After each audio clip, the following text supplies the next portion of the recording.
नमस्कार,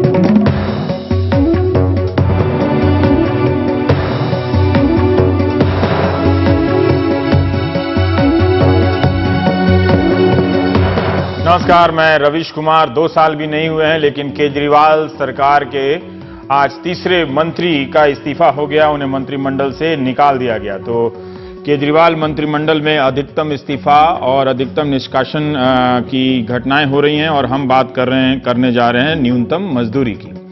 1982 में justice PN Bhagwati ने अपने फैसले में कहा था कि न्यूनतम मजदूरी कम होने के कारण आधे मजदूर बंधुआ मजदूरी कर रहे हैं। भारत में संगठित और असंगठित क्षेत्र की मजदूरी में ही भयानक अंतर है। एक अध्ययन के मुताबिक 2010-11 में नियमित मजदूरों को हर दिन का 392 रुपया मिल रहा था, तो असंगठित क्षेत्र वाले को 143।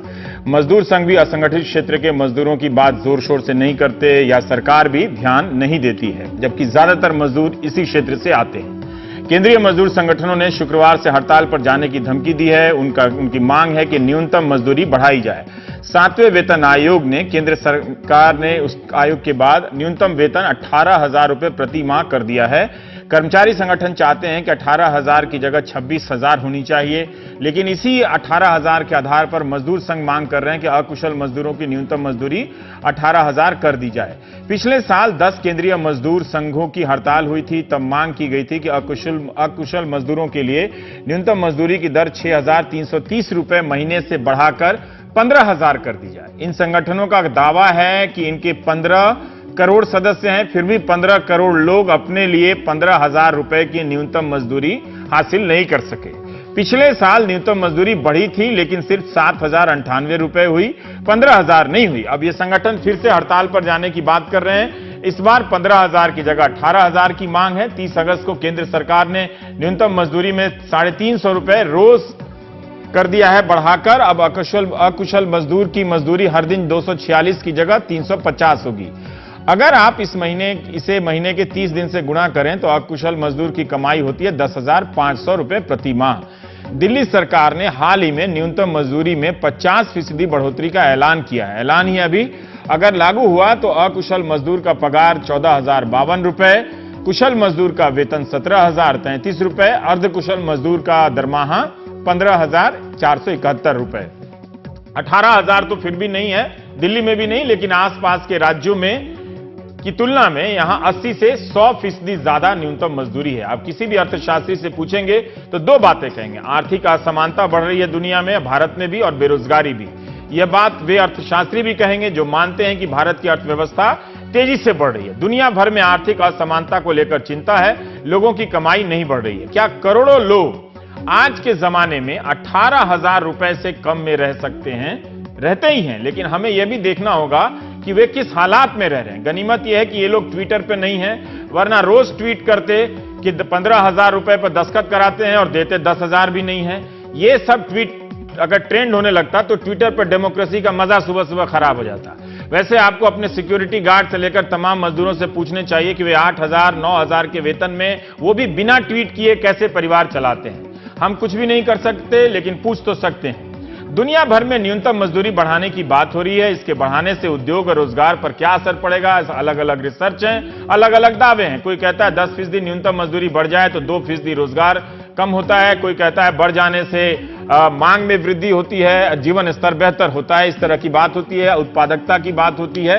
ये तमाम तरह की चीजें होती हैं कि अगर बढ़ा देंगे तो लोग ऑटोमेटिक तरीका अपनाएंगे, जैसे वे नहीं बढ़ाने पर ऑटोमेटिक तरीका नहीं अपना रहे थे, बंद कर दिया था।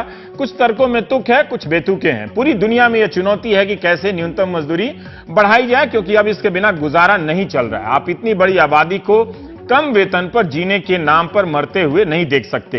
न्यूजीलैंड और फिनलैंड तो छोटे स्तर पर एक नया मॉडल अपनाने जा रहे हैं। सभी को यूनिवर्सल बेसिक इनकम देने का यह मॉडल है। कई स्तरों पर इसे लेकर बहस शुरू हो गई है। इसी अप्रैल में ब्रिटेन ने एक कानून पास किया जिसका नाम है नेशनल लिविंग वेज। इसके तहत 25 साल या उससे अधिक के कामगार को हर घंटे की मजदूरी होगी अब 7.20 पाउंड, पहले 6.70 पाउंड ही मिलता था।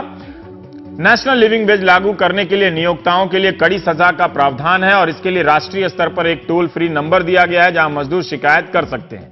अमेरिका में भी बर्नी सैंडर्स ने कहा कि प्रति घंटे $7.25 न्यूनतम मजदूरी को वो $15 कर देंगे। कई राज्यों ने किया भी अमेरिका में। भारतीय रुपए से तुलना करें तो इस वक्त अमेरिका में न्यूनतम मजदूरी हर घंटे की 485 रुपए है। अमेरिका में न्यूनतम मजदूरी की दर से एक कामगार जो है 8 घंटे में 3,884 रुपए कमा लेता है रोज का, एक तरह से, जबकि भारत में 8 घंटे में कामगार 350 रुपए पूरे दिन का कमाता है। अमेरिकी मजदूर 10 गुना अधिक कमाता है। हो सकता है उनकी जीडीपी भी हमसे काफी बड़ी है। क्या भारत में 15,000 या 18,000 रुपए प्रति माह की न्यूनतम मजदूरी हो सकती है? क्या यह मांग जायज है? सेंट्रल स्टैटिस्टिक्स ऑफिस ने आज ही एक डेटा जारी किया जिसके अनुसार अप्रैल जून की तिमाही में भारत की जीडीपी 7.1% हुई है। पिछले 6 तिमाही में यह सबसे कम प्रगति है। उम्मीद की जा रही थी कि जीडीपी दर इस तिमाही में 7.6% रहेगी, लेकिन दर्ज हुई 7.1%। खनन, कंस्ट्रक्शन और खेती में गिरावट आने से अप्रैल जून की तिमाही की जीडीपी जो है वो कम हुई है। ये चुनौतियां हैं सरकार और अर्थव्यवस्था में, लेकिन ये चुनौतियां विधायकों के लिए नहीं है। बुधवार को ही हरियाणा ने अपने विधायकों की तनख्वाह बढ़ा दी है। 3 साल में उनकी सैलरी डबल हो गई है। 15 करोड़ के वोट से विधायक बनने वाले अपनी तनख्वाह मजे मजे में बढ़ा लेते हैं, लेकिन 15 करोड़ वाले मजदूर अपनी मजदूरी नहीं बढ़ा पाते। हम उनके 2 नाकाम सफल मजदूर संगठनों से बात करेंगे। वीरजेश उपाध्याय जी हैं महासचिव बीएमएस के भारतीय मजदूर संघ, और अमरजीत कौर हैं सचिव हैं आप इंटक की। एटक सॉरी, यहां इंटक लिख दिया गया था। तो वीरजेश जी हमें बताइए कि 15,000 क्यों नहीं होना चाहिए और 18,000 क्यों नहीं होना चाहिए? वास्तव में तो सबसे शर्मनाक बात यह है कि देश की 70 साल की आजादी के बाद, इधर 2 साल का बात कीजिए, उधर पूरा ना ये 70-80 नहीं, साल मैं जो विषय ला क्या है, मुझे सुन के ही लगता है दो साल में 70 साल पहले हम जानते थे कि हम न्यूज़म 18,000 होगा। 2 साल में समीकरण नहीं बदलते। मैं जो विषय लाना चाह रहा हूं, बताइए कि हम मिनिमम वेज से लिविंग वेज पर क्यों नहीं आ रहे हैं। मिनिमम वेज की मांग करना ये वास्तव में शर्मनाक विषय है। लिविंग वेज क्या होता है? क्या होता है लिविंग? जीवन जीने लायक उसको पैसा मिले। अभी आपने जिन कुछ कंट्रीज का जीने लायक जो पैसा मिले वो क्या है? वो मिनिमम वेज है या कुछ और है? नहीं, ये जो मिनिमम वेज है ये जीवन जीने लायक पैसा नहीं मिलता। जीवन जीने की जो मौलिक आवश्यकता है, जीवन जीने लायक वेज है वो लिविंग मिनिमम वेज से ज्यादा है या कम? ज्यादा है। ज्यादा है, वो ज्यादा मांग रहे हैं।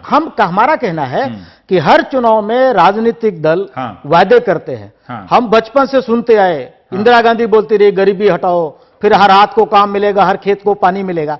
ये सब नारे रह गए। गरीब आदमी के पास क्या पहुंचा है? वेल्थ जनरेशन हुई है देश में भी हुई, दुनिया में हुई, लेकिन वेल्थ सेंट्रलाइज हो रही है, उसका डिस्ट्रीब्यूशन नहीं हुआ। आज अभी आप जो टिप्पणी ले रहे थे कि उद्योगपति कहते हैं 18,000 होना चाहिए कि नहीं होना चाहिए? नहीं, भूमिका में समय नहीं बर्बाद करते हैं वो। फिर जब भी मैं भारत अमेरिका संबंधों पर बात करता हूं, आधी बातचीत इसी में खत्म हो जाती है कि शीत युद्ध के बाद दुनिया बदल गई है ना? निश्चित तौर पर 18,000 होना चाहिए कि नहीं? मजदूर की तनख्वाह 18,000 से भी अधिक होनी चाहिए। 18,000 हड़ताल में अगर साथ नहीं है तो कोई आपका पॉइंट ऑफ व्यू होगा ना, वही मैं जानना। हाँ, वो पॉइंट ऑफ व्यू है। अभी जो वेतनमान बढ़ाए हैं सरकार ने कल, 2005 में ये वेतनमान 102 रुपए आधार वेतन तय हुआ था। ठीक। इस 11 साल के बाद अभी उस आधार वेतन को 102 रुपए को 350 बढ़ाया गया। इस दृष्टि से विचार करें तो सरकार ने काफी कुछ बढ़ोतरी करी है। ठीक, ये पर्याप्त है, पूरी हो गई, ये अंत हो गया, ऐसा मेरा कहना नहीं है। लेकिन 11 साल में 102 को 350 पर लाना, ये बढ़ोतरी हुई। आपने पिछले साल कितना मांग किया था? आप लोगों ने तो सबने 15,000 न्यूनतम मजदूरी की मांग की थी ना? मांग तो अभी है, मांग तो हम जीवन जीने लायक करें। 18,000 भी कोई मांग कुछ भी कर देते नहीं, मांग कुछ भी नहीं, जो आवश्यक है, जितनी आवश्यकता है देखिए उतनी मिले। शब्दों और वाक्यों का सहारा न लें। आपने कहा कि 15,000 पिछले बार आप लोग सब मिलकर मांग कर रहे थे, और तब भी सरकार ने 7,000 कुछ 98 रुपए बढ़ा के किया। पिछली बार नहीं बढ़ा था कुछ, है ना? कुछ ऐसा हुआ था, मैं पढ़ रहा था, जो भी है। अब आप कह रहे हैं कि 102 2005 की तुलना में 350 किया। जी हाँ, है ना? क्या ये बात सही है? नहीं।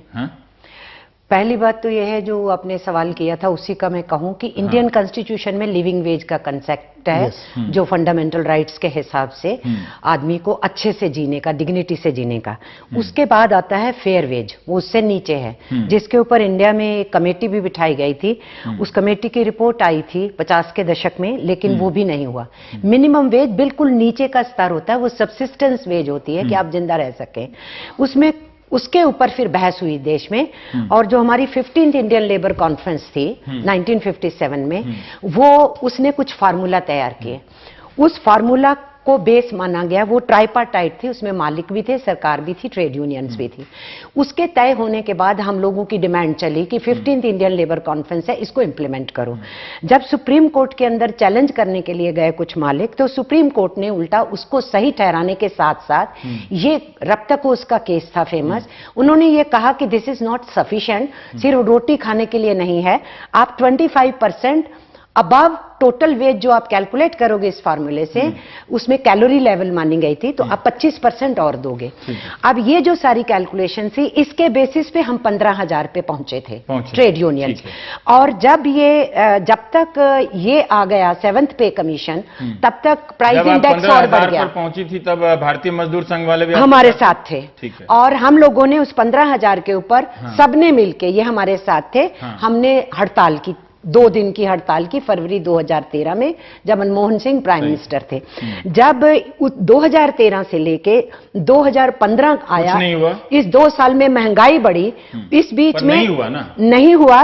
और फिर उसके बाद 18,000, सही है कि पीछे से भी नहीं हो रहा था। नहीं, ऐसा नहीं कि नहीं हो रहा था, वो थोड़े थोड़े बढ़ने की प्रक्रिया तो हर स्टेट में चल रही थी मिनिमम वेजेस की, लेकिन वो नहीं हुआ। पिछली गवर्नमेंट ने भी नहीं किया, इस गवर्नमेंट ने भी नहीं किया। और ये 18,000 का जो आंकड़ा है, ये खुद सेंट्रल गवर्नमेंट ने पे कमीशन में जब 18,000 का रिकमेंडेशन आया, ट्रेड यूनियंस ने ऑब्जेक्ट किया, तो खुद पे कमीशन ने ये मान लिया कि 21,000 तक आ सकता है। उस रिपोर्ट को इन्होंने छाया नहीं किया। अब अगर 21,000 मान लें, जिसको पे कमीशन मानने वाला था, वो है सेमी स्किल्ड का, तो 18,000 तो 18,000 लोग मांग कर रहे हैं, या आपकी सदस्य संख्या सचमुच 15 करोड़ है? आप नहीं, ऐसा है, या 15,000 है? मैं ये जानना चाहता हूँ। सदस्य संख्या 5,000 लोग ट्विटर पे ट्रेंड करा देते हैं। रवीश जी, ये आंकड़ा भी फर्जी आंकड़ा है। रवीश जी, 15 करोड़ कहां से आपके सदस्य? नहीं, हम आपको बता रहे हैं रवीश जी, सदस्य संख्या पे हम मिनिमम वेज नहीं मांग रहे। हम ये कह रहे हैं 50 करोड़ के आसपास जो लेबर फोर्स है, उसमें से 4 करोड़ से नीचे है जो government sector, centre, state, public sector या बड़े प्राइवेट सेक्टर में है, जिसका वेज यूनियंस जो हैं फिक्स भी करवाती हैं और कुछ नॉर्म्स फॉर्म्स बने हुए। हम कर रहे हैं लगभग 45 करोड़ हिंदुस्तानियों की, और ये कैमोफ्लेज किया गया। मैं कह रहा हूं कि 5,000 लोग ट्विटर पे ट्रेंड करा लेते हैं, आप 45 करोड़ लोग की कहां मांग करते हैं? आप लोग कभी कभी जब तक कहां है मांग करते हैं, जब आप लोग 15,000 रुपया भी नहीं करा पाते? नहीं करा पाए हैं, ये तो हम मान रहे हैं। आप फेल है ना? मैंने कहा ना कि आप लोग फेल हैं। नहीं, फेल नहीं कैसे है, नहीं फेल है? लड़ रहे हैं। सरकार 45 करोड़ की संख्या का क्या मतलब हुआ? फिर इसका कोई वक्त नहीं हुआ। हम लड़ रहे हैं, लेकिन सरकारें एक्सेप्ट नहीं कर रही, इसलिए असफल है। अब मुझे उनका विरजेश जी के सवाल का जवाब दीजिए। जो उन्होंने कहा कि 2005 में 102 रुपए था, 11 साल बाद इस सरकार ने 350 रुपए किया। ये गलत है। क्यों गलत है? मैं आपको बता रही हूं, अभी भी दिल्ली में 368 रुपए मिल रही है। जो इन्होंने 350 नहीं, सेंटर पे ही आऊंगा। सेंटर का ब्रिजेश जी आप कहिएगा, बिल्कुल कहिएगा। सेंटर का बताइए। सेंटर का ही मैं बताने लगी हूं। ऐसा है कि जो अभी गवर्नमेंट ने डिक्लेयर किया है, ये सेंट्रल गवर्नमेंट एम्प्लॉइज में जो कॉन्ट्रैक्ट लेबर है उसके लिए किया है। आप इस पॉइंट को नोट कीजिए। सेंट्रल गवर्नमेंट के इंस्टीट्यूशंस में, एंटरप्राइजेज में, चाहे पब्लिक सेक्टर या गवर्नमेंट के डायरेक्ट है, उसमें डिक्लेयर किया है। सीमित सेक्शन के लिए, सारों के लिए नहीं। और ये कैमोफ्लेज कर रहे हैं 45 करोड़ के लिए, 45 करोड़ लोगों के लिए नहीं। दूसरा, इसके अंदर भी, पर वो 102 से 350 कर रहे हैं, बात सही है। 350 नहीं है, ये बिल्कुल वैसा ही है जैसा इन्होंने कहा कि हमने 7,500 से सीधा जाके 18,000 कर दी। ट्रुथ यह है कि 15,700 आज भी मिल रही है सेंट्रल गवर्नमेंट एम्प्लॉइज को, उस सेमी स्किल्ड में, जिसको सिर्फ 2,300 रुपए बढ़ा के 18,000 किया। तो ये उसी तरीके का आंकड़ा है 102 से 350 आने का।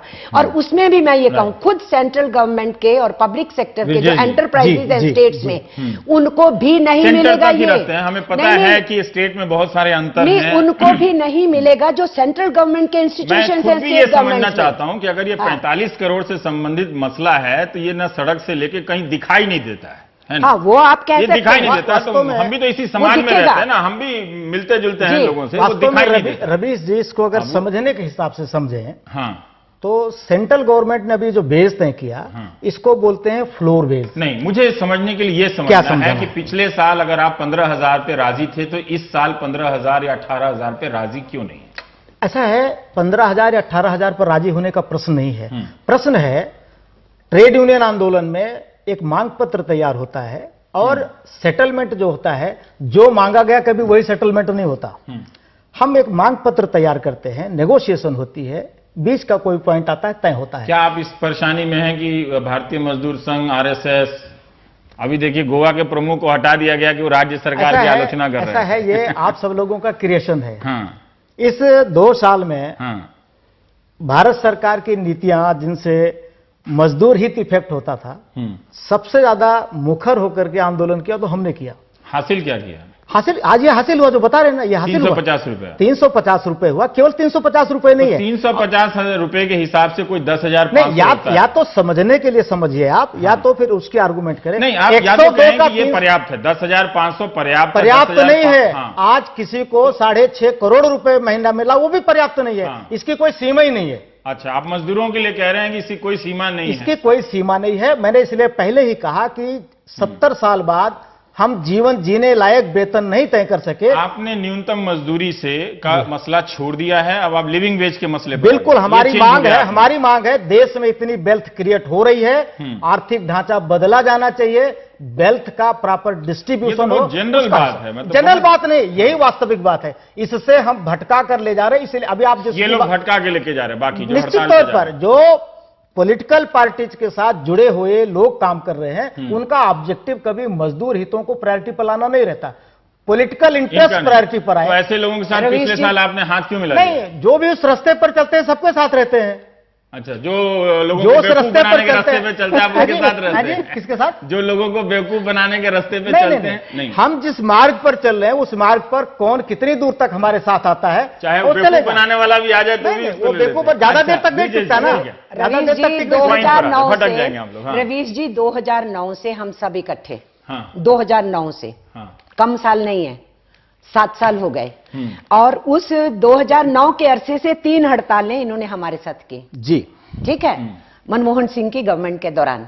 उस समय 10,000 वेज 2009 में, उसको फिर हमने 15,000 किया क्योंकि सूचकांक बढ़ता रहा, क्योंकि डियरेंस अलाउंस नहीं करती हैं पर वो हासिल नहीं कर पाती हैं, तो नेगोशिएशन होता है तो नीचे वाला कुछ बीच का रास्ता, पर वो शायद ये कह रहे हैं कि आप सरकार पर इतना दबाव ना डालें कि वो ना दे पाए। नहीं, ऐसा है, ट्रेड यूनियन का ट्रेंड यही है, ट्रेड यूनियन का तरीका यही है। ट्रेड यूनियन, मैंने गुरदास जी को पूछा, आपने पूरा जीवन पूछा? नहीं, मैंने गुरदास जी को पूछा, बहुत सीनियर लीडर है, मैंने कहा पूरे जीवन में कहीं चार्टर आप डिमांड किया हो? नहीं, देखिए ये वही मिल गया हो आपको, तो मुझे बताइए। देखिए बहुत सारे सिक्योरिटी गार्ड, ऑटो रिक्शा चालक, बहुत सारे मजदूर देखते हैं, इसलिए मैं जानना चाहता हूं कि 2 मजदूर। बिल्कुल हाँ, मिनिमम वेज नॉन नेगोशिएबल चीज होती है। आप जो दूसरे पक्ष या दूसरी चीजें होती है ना, ये आपके जो और बेनिफिट्स लेने हैं, उनमें होता है जब live and giving and taking करते हैं। आप मुझे ये कह रहे हैं, बार बार कैमोफ्लॉज कर रहे हैं इस बात को कि 350 से हो गया और दिल्ली में 368 है, तो क्या हुआ? हम ये कहना चाह रहे हैं कि मिनिमम वेजेस एक्ट में चेंज किए बिना इस देश के मजदूरों को इस 350 का कोई लाभ नहीं, क्योंकि ये लिमिटेड सेंट्रल गवर्नमेंट एम्प्लॉइज जो कॉन्ट्रैक्ट सेक्टर में हैं, सिर्फ उनको मिलेगा। और मिनिमम वेजेस एक्ट में एप्रोप्रिएट गवर्नमेंट गार्ड में काम करते हैं उनको नहीं not only that, even central government के तहत भी जो कॉन्ट्रैक्ट में है, डिफरेंट स्टेट्स में है, अगर मिनिमम वेजेस एक्ट में चेंज नहीं होगा, उन पे भी लागू नहीं होगा। तो इतनी मिनी स्कूल के लिए अनाउंस करके बाकी सबको मूर्ख बना रहे हैं। जो ये फैसला है 350 वाला, जी, जो आप कह रहे हैं कि 11 साल बाद एक बड़ा फैसला लिया है, क्या ये बात सही कह रही हैं कि ये फैसला सभी मजदूरों के लिए नहीं है, सिर्फ केंद्र सरकार से संबंधित सीमित क्षेत्र, भले उनकी संख्या लाख में हो सकती है, उन्हीं मजदूरों के लिए? एकदम दुरुस्त। देखिए, सही कह रही हैं, मजदूर कंकरेंट सब्जेक्ट है, स्टेट्स उसके लिए रूल बनाती है, सेंटर रूल बनाता है, वो हमको नहीं जानना है। जो बात कह रही हूँ सही भाई, क्या है सेंटर का बताइए। सेंटर तो सेंटर के लोगों के लिए तय करेगा, स्टेट्स का स्टेट गवर्नमेंट तय करती है, इसीलिए हमारी हड़ताल जारी है। इसीलिए 2 सितंबर तो स्टेट्स में हड़ताल करें, स्टेट्स में तो करें, और कहां होगा? सेंट्रल गवर्नमेंट ने 11 साल बाद एक हिस्टोरिकल काम किया, 102 रुपए। क्या सेंटर के तहत सिर्फ उतने ही मजदूर आते हैं न्यूनतम मजदूरी के जिनकी बढ़ाई गई है, या और भी नहीं, सेंट्रल उन्हीं को तो डील करेगा जो उसके दायरे में आते हैं। उसके दायरे में आते हैं। ये बताइए। इसी में मान लिया ना इन्होंने। दूसरी बात में कहूँ, उन्होंने कहा कि जो उनके दायरे में आते हैं उन्हीं का बढ़ाएं। नहीं, ट्रुथ कर लिया ना कि सेंट्रल गवर्नमेंट के दायरे में जो आते हैं।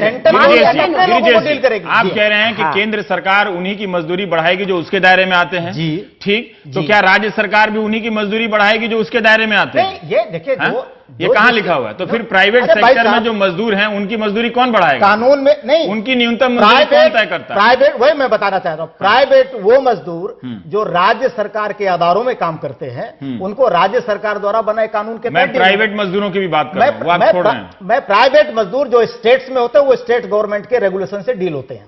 वो स्टेट गवर्नमेंट, वो सेंटर के रेगुलेशन से नहीं डील होते। ठीक है, इस पॉइंट में मैं जानना चाहता हूं, क्या प्राइवेट मजदूर जो प्राइवेट कंपनियों में काम करते हैं, उदाहरण के लिए जो हमारे दर्शक सुरक्षा गार्ड में काम करते हैं बहुत तरह के एजेंसियों में, क्या वो केंद्र सरकार के न्यूनतम मजदूरी वाले नीति या फैसले अधिकार के दायरे में नहीं आते हैं? क्या वो राज्यों के दायरे में आते हैं? देखिए, ये जो मिनिमम वेजेस एक्ट है, पार्लियामेंट से स्टैट्यूटरी एक्ट है, इसके साथ साथ पॉइंट का जवाब दीजिए। उसके साथ साथ स्टेट गवर्नमेंट्स भी मिनिमम वेजेस पे काम करती हैं।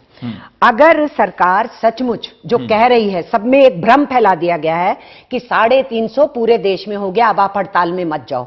ट्रुथ ये है कि सिर्फ सेंट्रल गवर्नमेंट, जो इन्होंने मान लिया, आप कह रही हैं वो जो इन्होंने मान लिया कि सेंट्रल गवर्नमेंट एम्प्लॉइज के लिए, ठीक है ना, सेंट्रल गवर्नमेंट एम्प्लॉइज के लिए ये अनाउंस हुआ, और अब ये कह रहे हैं कि आप हड़ताल पे मत जाओ कोई भी मजदूर। गवर्नमेंट नहीं, जो सेंट्रल के पर एक बात, इवन सेंटर के अदारे में क्या है, मिनिमम वेजेस एक्ट में लिख रखा है कि जो एप्रोप्रिएट गवर्नमेंट होगी वो सुनिश्चित करेगी, और उस एक्ट के तहत जो पार्लियामेंट से एक्ट है उसमें अगर एप्रोप्रिएट गवर्नमेंट में डिफाइन कर दिया जाए क्योंकि स्टेट गवर्नमेंट है, अगर उसमें चेंजेस लाके कि सेंटर जो तय करेगा वो रोल मॉडल फॉलो करेंगी स्टेट गवर्नमेंट्स, तो सेंट्रल गवर्नमेंट को हक है ये कहने का कि पूरे देश के मजदूरों के लिए मैंने कर दिया। जो आपके जवाब में कंफ्यूजन मुझे मिला कि ये कोई जरूरी नहीं लगता इसलिए कि सेंटर तय करे, वो रोल मॉडल बनेगा सभी राज्यों के लिए। ठीक, यही एक आदर्श ये चलाया है, लेकिन दिल्ली सरकार ने सेंटर का इंतजार नहीं किया। बिल्कुल, दिल्ली सरकार के पास जो ऐलान किया, जो अभी लागू नहीं हुआ है मेरे ख्याल से, जो ऐलान किया वो तो बिना किसी रोल मॉडल के ही 50% बढ़ा दिया ना। पर उसको ऐलान करते वक्त एक झूठ बोला। कल इन्होंने एक झूठ बोला, दिल्ली सरकार ने झूठ बोला, नहीं केंद्र की सरकार ने एक झूठ बोला।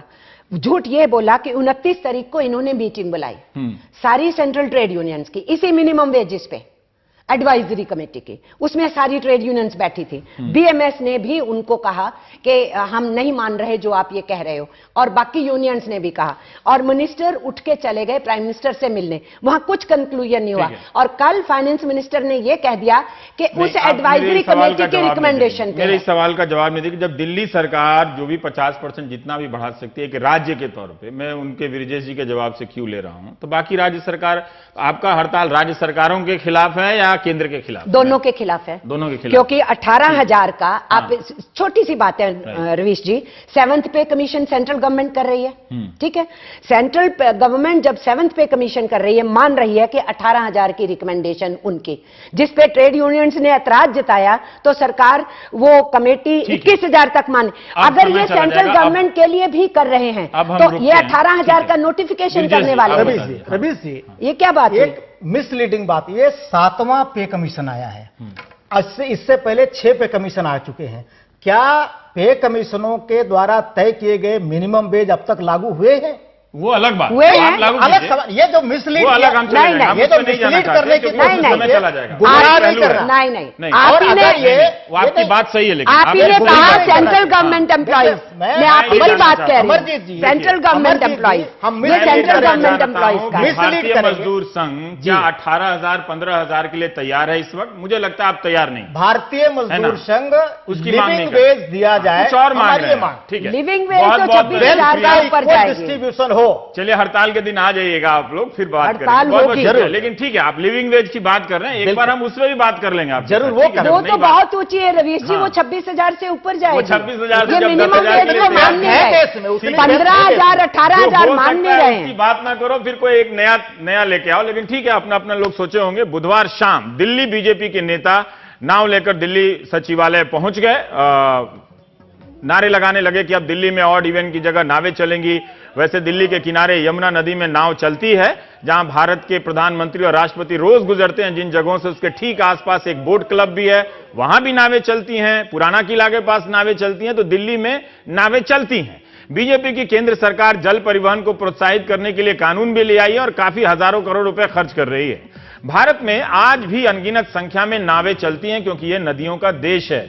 नाव बनाने की अपनी कला है, संस्कृति है, उससे जुड़े गीत संगीत हैं, भोजन पानी भी है। फिर भी मेरी जानकारी में नाव पर लिखने वाला कोई पत्रकार नहीं है, मुख्यधारा की मीडिया में कम से कम हमने नहीं देखा है। हमने अपने क्रांति संभव से कहा कि कब तक दिल्ली, मुंबई और गुड़गांव वाले सड़कों पर पानी देखकर इतना बेबस नजर आएंगे। तो हम और क्रांति दोनों भावुक हो गए और भारत के पहले नाव संवाददाता बनने के लिए क्रांति तैयार हो गए। क्रांति की यह रिपोर्ट ध्यान से देखिए, ताकि अगली बरसात में आप कार नहीं, वाकई नाव लेकर निकल सके। हम आइडिया बता रहे हैं। Swati, good morning. Thank you very, very much. Thank you very much. You guys all deserve an award for being able to get here today. I don't know if you came in boats or amphibious vehicles of some kind, but I salute you for being here. कहीं नाव से तो नहीं आए आप लोग, या फिर किसी एम्फीबियन गाड़ी से। कई लोगों को कैरी की ये बात चुभी, उसे भारत की बेइज्जती बताया। इसमें बेइज्जती क्या है? बिना किसी मोटर इंजन के बिहार से लेकर यूपी तक नाव मजे में चल रही है। लोग इन दिनों नाव से ही तो आ जा रहे हैं। रिपोर्टर भी नाव से ही बाढ़ का कवरेज कर रहे हैं, क्योंकि हेलीकॉप्टर तो नेताओं के कवरेज क्षेत्र से बाहर ही नहीं आ पा रहे हैं। फिर भी जब जॉन केरी कह रहे हैं तो क्यों न ट्राई किया जाए। वैसे भी दिल्ली एनसीआर की हालत में सुधार के लक्षण तो लग नहीं रहे, तो क्यों नहीं नाव से ही चलें। तेल भी कम जलेगा, बेकार सरकारों को उलाहना देने से भी बचेंगे, तो कलेजा भी कम जलेगा। वर्जिश होगी तो अलग।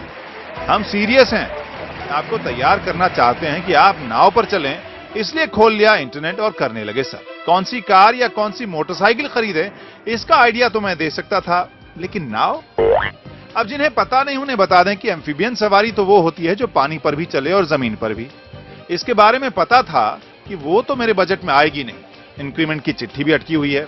इंक्रीमेंट होता भी तो महंगाई दर और ब्याज दर की मार पड़ जाती, और पार्किंग का बवाल तो अलग है। तो फिर सर्च करने लगा नाव के बारे में और खटाखट रिजल्ट आ गए। ईबे और अमेज़न पर देखा कि बहुत छोटे इन्फ्लेटेबल नाव मेरे बजट में आ रहे हैं।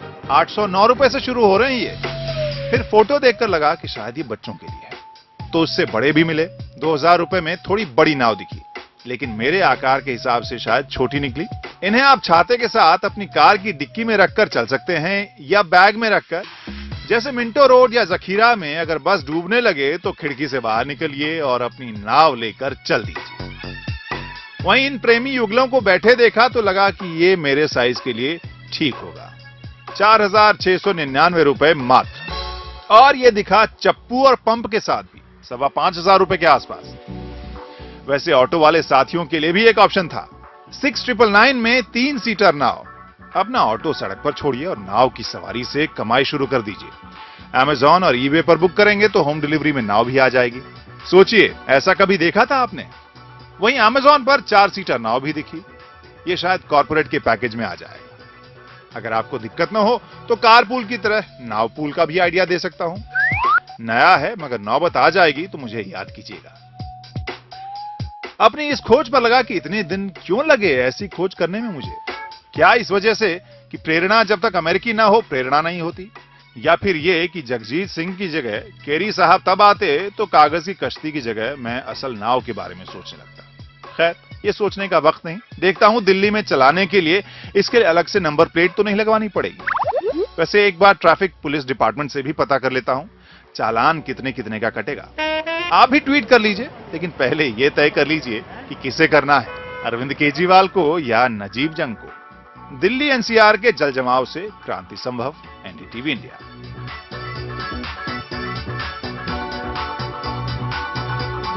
तो नाव खरीदने का प्लानिंग अब शुरू कर दीजिए। और ब्रेक के बाद रोमी खोसला शहरी विकास योजनाकार हैं, हम इनसे बात करेंगे दिल्ली की स्थिति।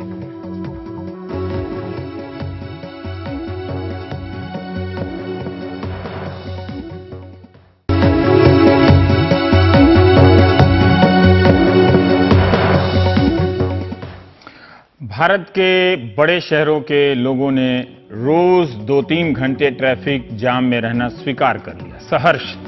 उनकी सहनशीलता बताती है कि उन्हें इसके अलावा किसी विकल्प की उम्मीद भी नहीं है। बारिश के दिनों में टीवी पर सड़कों पर पानी भर जाने के दृश्य, डूबी हुई कारें, टूटी सड़कें, ये सब हमारे शहरी जीवन के अनुभव को भयावह बना रहे हैं और हम तमाम प्रकार के भयावह मंजरों के प्रति अब सामान्य होने लगे हैं। क्या अमेरिका के विदेश मंत्री जॉन केरी के जाम में फंसने के कारण कुछ हालात बदल जाएंगे? किसी ने कहा इससे भारत की बदनामी हो गई है। हर बारिश में लाखों लोग दिल्ली वाले जाम में फंसते हैं, उससे तो कभी बदनामी नहीं हुई। दम तोड़ने वाले ट्रैफिक जाम केरी साहब के देश में भी लगते हैं, उनके यहां भी बारिश में सड़कें टूट जाती हैं। हमारे थल सेना प्रमुख दलबीर सिंह के घर से इंडिया हैबिटेट सेंटर की दूरी 3.25 मिनट की है, लेकिन उन्हें 1 घंटा लगा, देरी से पहुंचे। जमाने बाद बड़े लोगों के जाम में फंसने की खबरें आई हैं। सुप्रीम कोर्ट के कई जज भी समय से नहीं पहुंच पाए, कई वकील नहीं पहुंचे, तो बार एसोसिएशन ने चीफ जस्टिस से अपील की कि आज देरी हो रही है, इसलिए किसी भी मामले को वकील की गैर हाजिरी में खारिज ना किया जाए। कोर्ट ने उनकी बात मान ली। दिल्ली हाईकोर्ट ने दिल्ली सरकार, एमसीडी विभागों को नोटिस दिया है कि हर साल ये हालात क्यों रहते हैं, जल्दी सुधार होना चाहिए, जवाब दीजिए। बुधवार सुबह की स्थिति थोड़ी ज्यादा खराब थी, फिर भी सामान्य बारिश में भी सड़कों की हालत वही हो जाती है। यह भी नोटिस लेना होगा कि चंद घंटे के भीतर सारा पानी निकल भी गया। हम सब रोज अपनी आंखों से अपने शहर की तबाही देख रहे हैं। होता यह है कि बोलकर, ट्विटर पर लिखकर भड़ास निकाल लेते हैं और अगले दिन फिर से उसी जाम में अपनी गाड़ी लगा देते हैं और गाना सुनने लगते हैं। पंजाबी बाग के पास जखीरा में अंडरपास में ये जो मंजर देख रहे हैं, ये वो चेतावनी है। बस डूब गई तो लोग खिड़कियों से निकले, छत पर आए, फिर सीढ़ियों से निकलकर सुरक्षित जगह पर पहुंचे। मेरे हिसाब से ड्राइविंग लाइसेंस के साथ साथ दिल्ली में चलने की अनुमति उन्हीं को मिलनी चाहिए जो खिड़की से बस की छत पर चले जा सकें और वहां से सीढ़ी से होते हुए जान बचा सकें। हमारे शहर जानलेवा होते जा रहे हैं और ऐसे हालात के लिए जल जमाव और जल भराव जैसे कृत्रिम शब्दों का बोलबाला हो गया है। आंख से देख रहे हैं कि जल में जन जमाव है, जन यानी लोग फंस गए हैं, लेकिन बोल रहे हैं जल जमाव है। जल तो प्रवाहित है, जाम में जो फंसा हुआ है वो जन है। दिल्ली और एनसीआर के तमाम इलाकों में पानी सड़कों पर बहने लगा, गलियों में, घरों में बहने लगा। दिल्ली में सड़कों और नालियों के रखरखाव के लिए 17 एजेंसियां हैं, तब ये हालत है। हम अभी तक इसे जाम की नजर से देख रहे हैं, मगर गौर से देखिए ये मंजर जानलेवा है। एमसीडी के पास पानी निकासी के 650 पंप हैं, एनडीएमसी के पास 530 के करीब पंप है, कुल 1200 के करीब वाटर पंप के बाद भी ये स्थिति है। तो हम बात करेंगे कि इस स्थिति परिस्थिति से क्या हम कभी निकल पाएंगे, क्यों है। रोमी खोसला साहब अर्बन टाउन प्लानर हैं, मशहूर आर्किटेक्ट हैं। बहुत बहुत शुक्रिया खोसला साहब। मैं बहुत दिनों से खोज रहा हूं कि आप जैसी हस्ती के आर्किटेक्ट आएं और हिंदी के दर्शकों को थोड़ा टाउन प्लानिंग के बारे में बताएं, तो इसके लिए विशेष रूप से आपका शुक्रिया। मैं जानना चाहता हूं कि ये जो तस्वीरें हम देखते हैं, हम खुद भी फ्लैश करते हैं, दिखाते हैं, ये होगा ही या अगर कुछ किया जाता तो ऐसी तस्वीरों की नौबत ना आती?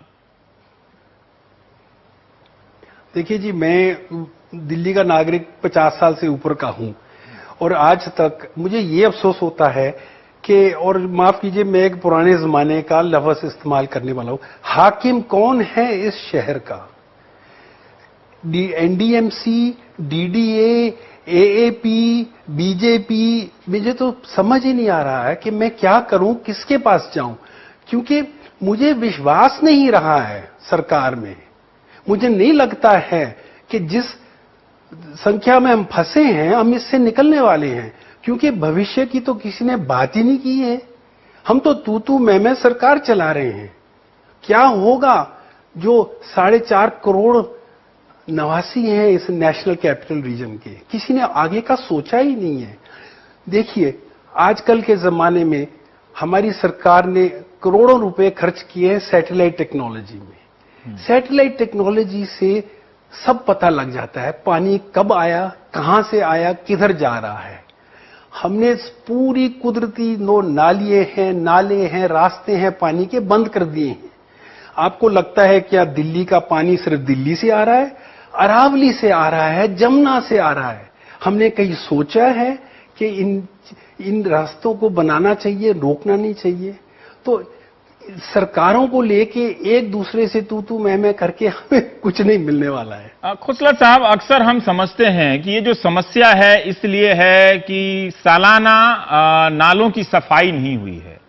अब बहुत सारे चौड़ाई के हिसाब से इस एजेंसी में आपकी बात सही है। क्या ये एक अर्बन प्लानर के तौर पे हमारी समझ ठीक है, बिल्कुल दुरुस्त है कि नालों की सफाई नहीं हुई इसलिए दिल्ली में पानी भर गया, वरना नहीं होता? देखिए, सफाई को हम नालों में ना देखें। ये कैसे हो सकता है कि हमारी राजधानी मेरे विचारों से बीमार पड़ी है, आधे लोग इसके गरीब हैं, अनऑथराइज्ड कॉलोनीज और झुग्गियों में रहते हैं, वहां कौन सफाई करता है? ये क्या हो गया कि 3 दिन के लिए बाढ़ आ गया, 2 दिन के लिए पानी भर गया, जॉन केरी का रास्ता रुक गया और हम तमाम सफाई की बातें शुरू कर रहे हैं? वो क्या होगा? दरअसल बात यह है कि शहर बीमार है, इसकी गहरी बीमारियां हैं, इसको आप ऐसे नाले साफ करके नहीं ठीक कर सकते हैं। खोसला साहब, एक बेंगलुरु में हमने देखा कि वहां की सरकार, राज्य सरकार ये कह रही है, हालांकि उस शहर की भी स्थिति बहुत ही खराब है, पर अब एक सीमित संदर्भ में कह रही है कि जो नालों के ऊपर जिन्होंने भर के अपनी इमारतें बनाई है हम उनको तोड़ देंगे। क्या इस तरह से हम कोई नया समाधान आप खोजते हैं? अगर आपको ही उस शहर का हाकिम बनाया जाए तो अब हम क्या कर सकते हैं? एक दिन तो कोई दिल्ली में कोई स्कूल बस किसी पुल के नीचे जा सकती है और बच्चे डूबकर मर सकते हैं। जखीरा में अगर छोटे बच्चे होते तो आज तो खबर ही कुछ और होती, कोई कुछ भी दुर्घटना हो सकती थी। सर देखिए रवि जी, एक बात सोचने लायक है कि जो हमारी बाढ़, जो फ्लड आ रहे हैं सड़कों में, पहले आप ये सोचिए कि ये अंडरपास और फ्लाईओवर के एरियाज में हुए हैं। क्यों? क्योंकि अंडरपास और फ्लाईओवर्स ने जो कुदरती रास्ते हैं पानी के रोक दिए हैं।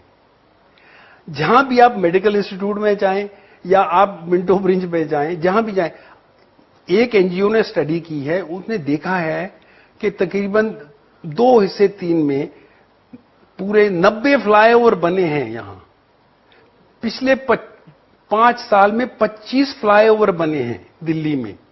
फ्लड बढ़ गए हैं। ये कोई नहीं पूछ रहा है कि फ्लाईओवर और अंडरपास का कोई ताल्लुक है इसके साथ। अगर कोई साइंटिफिक स्टडी नहीं करेगा, तू मैमे में लगेंगे कि जी नाले नहीं साफ किए, जी वो नहीं किया, जी ये नहीं किया, कहां सुधरेगा मामला? ये देखिए, ये राजनीतिक मामला नहीं है, ये एक सवाल है कि इस शहर को आप सेहत कैसे लाएंगे, खड़ा करेंगे। ये एक बड़ी मुल्क की राजधानी है। हमारे जो दरिया हैं यूरोप की दरिया की तरह, नहर की तरह नहीं निकलते हैं शहर में से। हमारे यहां बाढ़ आते हैं, हमारे यहां बरसात आती है। इस ऐसे ही हम जिएंगे, ये नहीं हटने वाले, ये नाले साफ करने वालों से नहीं हटेंगे। ये हमारी मौसम है, ये हमारा रहने का तरीका है। बाढ़ के साथ हम रहेंगे, गायब नहीं होने लगे बाढ़ आज कल के दिन। लाखों रुपए की ये जो कारें हैं, इनका तो नुकसान कभी जोड़ नहीं पाते, ये डूबते हैं, कभी अब लोग मरने लगेंगे। मुझे तो यही डर लगता है सर कि हर बार तो हम ये तस्वीर दिखा देते हैं ऐसी, पर लोग अब मरने लगेंगे, पानी का स्तर जिस तरह का है यहां। देखिए, वातावरण बदल रहा है, ग्लोबल वार्मिंग आ रहा है, तमाम मुल्कों में समझाया गया है कि बाढ़ आने वाले हैं। ठीक है, सिर्फ हमने इसको नहीं सुना आवाज को। मैं आपको पक्की शर्त से कह सकता हूं कि दिल्ली के बाढ़ बढ़ने वाले हैं। आप नालियां साफ करें या ना करें, क्योंकि वातावरण बदल रहा है और इसका कोई ऐसा तरीका नहीं आपको मिलेगा जब तक आप 5-10 साल के लिए प्लानिंग नहीं करेंगे। इसका कोई इलाज नहीं हुआ, क्योंकि ये पानी बढ़ रहा है। मद्रास में क्यों बाढ़ आया था? क्योंकि जो कुदरती रास्ते थे पानी के, वहां बिल्डरों ने अपनी इमारतें खड़ी कर दी थी। तो बाढ़ आएगा, बाढ़ बढ़ेंगे इस मुल्क में। मैं आपको पूरी शर्त से कह सकता हूं। कोई रास्ता हम बना सकते हैं, इतना कोई ऐप बना सकते हैं सर जिसके जरिए हम पानी को कहीं निकाल सकें यमुना की तरफ, कोई नया रास्ता बना सकते हैं। ये अलर्ट सिस्टम, वार्निंग सिस्टम से तो कुछ खास होता नहीं है, लेकिन तब भी बिल्कुल बन सकता है। जब दिल्ली सरकार रिमोट सेंसिंग, इतनी बड़ी सरकार है हमारी, इतनी बड़ी डिपार्टमेंट है रिमोट सेंसिंग की, इतनी बड़ी वाटर कमीशन है, किसी की मदद नहीं ली हमने अभी तक। ये जो प्लानिंग होगी बाढ़ों की, शहरों की, जब तक रिमोट सेंसिंग से नहीं होगी कुछ नहीं बनने वाला इसका। जो पुराने जमाने के प्लानिंग के तरीके थे। आप ये कह रहे हैं कि अब दिल्ली को बाढ़ की प्लानिंग करनी चाहिए, मतलब ये नहीं कि अन्य राज्यों में जिस तरह से बाढ़ की स्थिति है इसे हम अक्सर बारिश के पानी के तौर पर देखते हैं। खोसला साहब, सच कहिए तो हम पत्रकार भी यही देखते हैं कि बारिश आई, इस वजह से पानी थोड़े समय के लिए जमा हुआ और ये सारी स्थितियां हैं। बिल्कुल सही कह रहे हैं आप। देखिए, सोचता कोई नहीं है। आज आंध्र प्रदेश के मुख्यमंत्री जो हैं एक राजधानी बना रहे हैं अमरावती, और कहां उन्होंने उसको लगाया है, टिकाया है? कृष्णा नदी के फ्लड प्लेन में अरब करोड़ रुपया उन्होंने वहां खर्चने वाले हैं। उनको समझ नहीं आई है कि ये बाढ़ बढ़ने वाले हैं। तो दिल्ली की जो प्लानिंग है, जब मास्टर प्लानिंग की यहां जरूरत नहीं, मास्टर प्लानिंग कुछ नहीं किया है। मास्टर प्लानिंग ने आधे, जिस शहर में आधे लोग गरीबी में मर रहे हैं, उसने क्या मास्टर प्लानिंग की है? ये हमें फ्लड, बाढ़ की प्लानिंग करनी पड़ेगी, लोगों के ठहरने की प्लानिंग करने की, घरों की प्लानिंग करने की, पूरा तरीका बदलना पड़ेगा। ये जो संस्थाएं हैं ये ऐतिहासिक प्रॉब्लम्स को सॉल्व कर रही हैं। भविष्य में जो प्रॉब्लम आने वाली है किसी ने सोचा नहीं है। दिल्ली की संस्थाओं ने, सबसे बड़ा दुख है हमें ये। हम तो चिल्ला चिल्ला के थक गए हैं, कोई सुनता नहीं है। हम लोग भी आप लोगों को ही पढ़ते पढ़ते निराश हो गए कि आप लोगों के लेख और टिप्पणियों को पढ़ने के बाद भी मतलब कुछ हो नहीं रहा है। मतलब उस तरह की जिन समस्याओं के प्रति आप लोगों ने चेताया, हमारे अनुपम मिश्र हैं, वो तो अक्सर बताते रहते हैं कि ये तबाही है, वो होते हुए तो देखते हैं पर उसका समाधान नहीं देख पा रहे। वही हम तालाब को भर के बना रहे हैं, वही फ्लड प्लेन में हम नदियों के पास मंदिर तक बनाया, खेल गांव तक बना दिया, अदालत से आदेश लेकर आ गए, और इस तरह से एक बाढ़ की स्थिति बनती चली जा रही है। लेकिन फिर भी खोसला साहब, अगर आपके जहन में कोई इलाका ऐसा है दिल्ली का जो इन सब परिस्थितियों में भी सामान्य रहता है, जो बचा हुआ है किन्हीं अन्य कारणों से, क्या ऐसी कोई जगह आपको अभी याद आ रही है बताने लायक? देखिए, ये दिल्ली बच सकती है अगर ब्लॉक वाइज डेमोक्रेटिक सिचुएशन हो जाए और जो लोग हैं अपने फैसले करें। क्योंकि जो केंद्रीय फैसले हैं और जो दिल्ली सरकार के फैसले हैं, ये लोगों के हक में नहीं है। ये ब्यूरोक्रेटिक है, ये साइंटिफिक भी नहीं है। तो इसमें मुझे लग रहा है कि दिल्ली में जिस तरफ हम लोग चल रहे हैं वो कल का शहर नहीं बनने वाला है। ये तो बड़ी दुख की बात है। पर रूमी साहब, दिल्ली में कोई ऐसी जगह नहीं। मैं आप लोगों से ही जानना चाहता हूं कि आप लोगों ने इस शहर की प्लानिंग की इतनी आलोचना पेश की है, लिखा है, बोला है पहले से भी, लेकिन फिर भी हम जानना चाहते हैं कि जब आपका सामना ब्यूरोक्रेसी से होता है या सरकार की एजेंसियों से होता है, उनका रुख क्या होता है? कैसे चलने दिया जाए या आपकी बातें बेकार हैं? मतलब देखिए जी, ऐसा है ना, मामला जो जमीन का होता है वो कभी सामने नहीं आता है। क्या डीडीए क्यों फैसला कर रही है प्लानिंग की, ये उन लोगों के लिए नहीं कर रही है। पीछे ना पीछे कोई ना कोई वेस्टेड इंटरेस्ट होता है, क्योंकि सरकार शहर को नहीं बना रही है, बिल्डर बना रहे हैं शहर को। गुड़गांव किसी सरकारी एजेंसी ने नहीं प्लान किया है, नहीं उसको बनाया है, ये बिल्डरों ने बनाया है। और बिल्डरों के जो वजह होती है बनाने के लिए, वो लोगों के लिए नहीं होती, वो जनता को पता है। सर, आप गाय का जिक्र कर लें तो उस पर ज्यादा हाय हो जाए, लेकिन शहरी प्लानिंग कैसी होनी चाहिए, न्यूनतम मजदूरी कैसी होनी चाहिए, इस पर कोई हंगामा हो नहीं पाता और असर नहीं होता। पर खोसला साहब, बहुत बहुत शुक्रिया। बहुत दिनों बाद कोई आया हमारे शो में जो ये कह रहे हैं कि मैं 50 साल से दिल्ली में रह रहा हूं। ऐसा बहुत पुराने लोग कम मिलते हैं, तो पुराने दिल्ली वालों को भी अपनी खुशबू लोगों के सामने लेकर आनी चाहिए। अच्छा लगा आपसे बात करके, बहुत बहुत शुक्रिया आप सभी का। नाव खरीद लीजिएगा, प्राइम टाइम देखते रहिएगा। नमस्ते।